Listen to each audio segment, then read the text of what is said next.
चला के मोर दिल्ला घायल करबे का। तोर हंसी में जादू है गोरी, सच बता जान लेबे का। रसरा जान लेबे का, जान लेबे का। तोर अदा में मोला लूट लेबे का, जान लेबे का, जान लेबे का। प्यार के रंग में रंग लेबे का।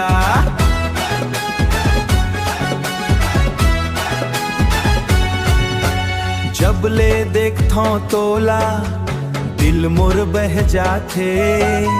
तोर संग दू बात करथो दिन भर मुस्काथे।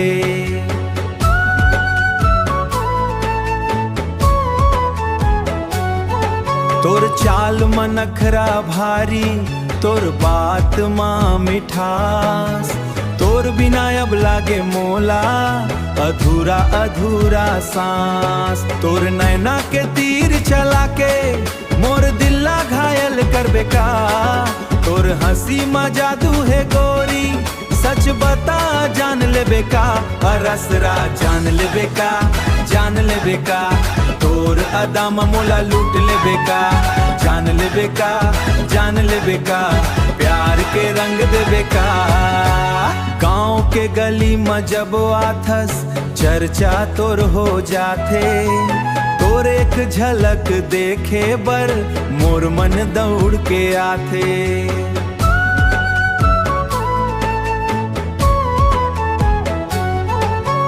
लाल चुनरी मीठी बोली लागे चांदनी रात। तोर संग जिंदगी बिताबो बस यही मोर बात। ओ गोरी, ओ गोरी, तोर माया में फंस गे मोर जीहा। नैना मिला के दिल चुरा के काबर कर थसियत का बतिया ही एटजार। जान लेबे का, जान लेबे का, जान लेबे का, जान लेबे का। मोर दिल्ला हमेशा रखबे का।